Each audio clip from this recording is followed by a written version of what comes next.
Welcome to Gospel Tangents, the best source for Mormon history, science, and theology. I'm Rick Bennett. What precipitated the massacre at Mountain Meadows?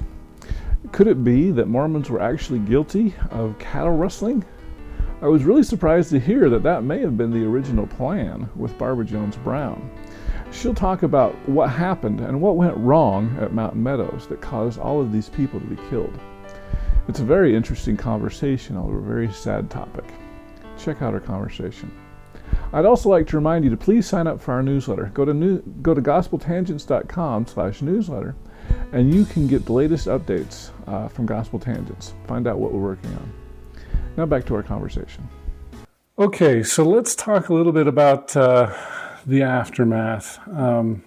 So we've alluded a little bit to it.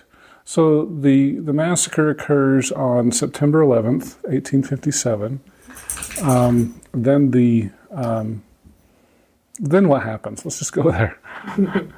So shortly after the massacre, on or about October 3rd, the other train that I was talking about that was traveling the southern route to California, the Turner, Dukes, Collins train, they are raided as well. They are raided at what was called the Muddy River by Moapa Indians there, and led by Mormon interpreters, one of whom was Juanita Brooks's grandfather, Dudley Levitt. Oh, really? So they do the same thing. They raid the cattle of this train, which, again, I was mentioning is happening on the northern route as well.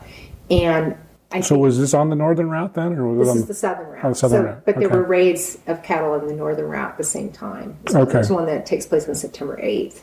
And those immigrants, the next morning, at nighttime, and the next morning they conclude it was done by Indians and white men together. We can't say for sure who did it. We don't know. That's all we have is this account from those immigrants on the northern route. But it takes place on September 8th, 1857.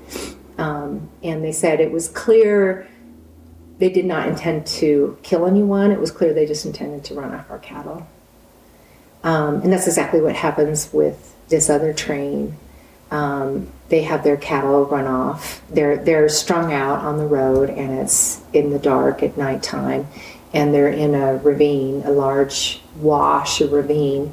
And the Moapa Indians, led by 5 or 6 Mormon interpreters, run off their cattle and then let the train goes on and makes it to California, to San Bernardino. So that happens right after this other one. No one is killed. Mormons have a history of cattle rustling, it sounds like. Well, again, this was Brigham Young's strategy, his war strategy, to try and convince the federal government that if the government removed him as Indian superintendent and governor of Utah and ran the Mormons out, this is what would happen. The immigration would be no longer safe. And so this is part of his strategy. This is kind of his strategy, and so he's making it not safe. Yeah, essentially. He's encouraging it. Yeah, he's encouraging this cattle raiding. So in all of the sources in which the cattle raiding is encouraged, you don't see any evidence of any killing to be encouraged at all. Just to have the cattle raided. So why do you think the killing happened in St. George, or in Mountain Meadows? Yeah, so something goes awry there. So let's make sure you're saying that. So you're saying that Brigham never encouraged anybody to be killed on any of these raids? In these cattle raids. Okay. That's right. There's no evidence. What happened in Mountain Meadows? Right. Right, exactly. That's the question. Is so what went awry with this one? What was the difference with this one? I think one of the things is, so Lee describes making that initial attack and describing trying to get the cattle away. The thing that's interesting is they make this attack while this immigrant group is encamped, whereas the other attacks, like the Turner, Dukes, Collins train, they were on the move. They were moving. So they take the cattle, and the immigrants, a few of the men chase after the cattle, try to get them back, and the interpreters say, oh no, just, you can't get them back, and making the long story short. So they just keep going on to California. But you'll be better off if you don't get these cattle. basically, is what they were saying. Yeah, they were saying you can't get these cattle back. They're gone. Okay. And, well, they said, we'll try and get them back for you. We'll fire our gun if... I'll fire my pistol twice if it's not safe for you to, try and get these cattle back, and then fire the pistol twice, and then the part of it went after the cattle. They run back to their train where they've got their wives and children, and then the train says, we're in the desert, we've got to go on. And so they move on and go to California, and then try and get their cattle back through, or get refunded through the government. Okay. By reporting what happened.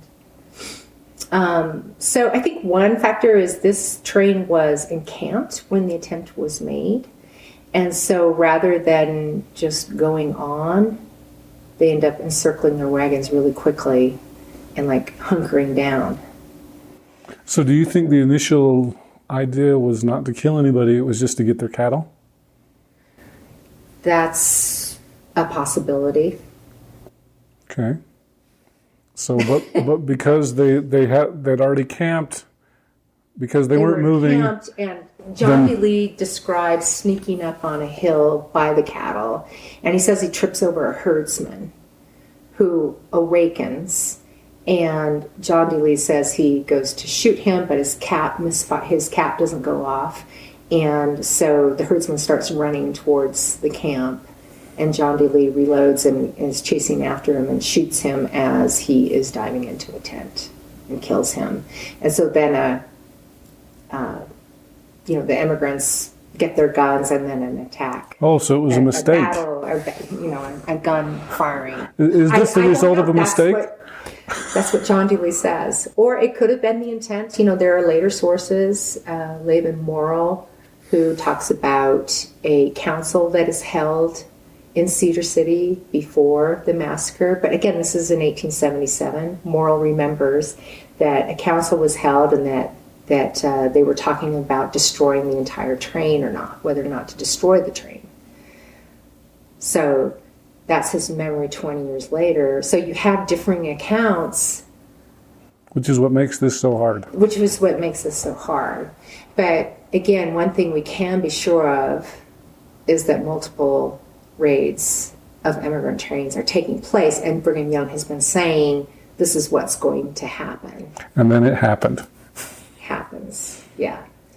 But there's not a source where Brigham Young encourages any wiping out of an immigrant train. There's no source in which he says that. All right. So it could be just simply that John D. Lee, they were trying to steal the cattle. John D. Lee trips over this guy by accident, shoots him and kills him, and then that's basically what initiates this battle ensues, and then the immigrants hole up. It could be that. It could also be that these folks in Cedar City said, no, we want all the plunder. We're not going to just take the cattle and... we want everything. We want their money. And it could have been that this group decides, no, we're going to wipe them out and take everything. So I'm going to play armchair historian here. I mean, to me, it seems pretty plausible to say, this killing of this, you call him a shepherd, I think, or herdsman. This killing of this herdsman was an accident. They circled their wagons. Oh, now we got a big problem. Now we're going to have to kill everybody. I mean, is that reasonable? Yeah, and that's what some of the perpetrators say.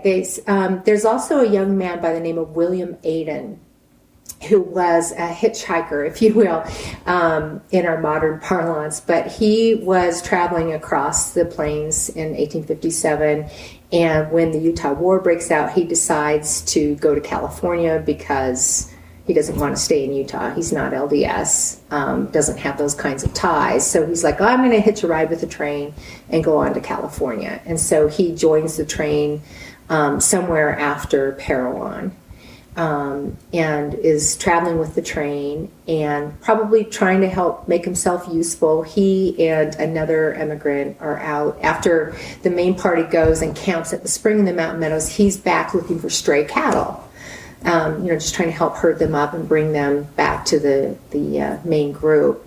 And while he is outside of the corral, he is killed. He's murdered there at a place near Iron Springs, or some springs in Leech's Cutoff somewhere. And so, but his companion who's with him rides back and gets back into the corral. And so that companion was a witness to white men murdering William Maben. Oh, wow. And so some perpetrators have said, now we know that someone within the wagon train knows that there are white men involved, that this wasn't just an Indian attack. And if we let them go on now, they're going to get to California and say, look, Mormons tried to kill us and we're raiding our cattle. And they've got that hysteria going on. There's like an army coming on the north. People from California will come up from the south. We're really in trouble if we let these witnesses go on. And so when Haight goes up to tell Dame why this needs to be done, that's the report he gives him. I hope you enjoyed our conversation with Barbara Jones Brown. In our next conversation, Barbara will tell us about a very startling conversation between two leaders in charge of the massacre. It really surprised me. And Haight yells at him and says, if you blame this whole thing on me, I will follow you to hell to make sure you pay for it, basically. So there's just this horrible argument going on. Please subscribe at patreon.com/gospeltangents. For $5 a month, you can hear the entire interview uncut. So please subscribe at Patreon or on our website at gospeltangents.com as well. For our latest updates, please like our page at facebook.com/gospeltangents. And also check our Twitter updates at Gospel Tangents as well. Please subscribe on our Apple Podcasts page at tinyurl.com/gospeltangents, or you can subscribe on your Android device. Just do a search for Gospel Tangents. Thanks again for listening. Click here to subscribe, here for a transcript, and over here we've got some more of our great videos. Thanks again.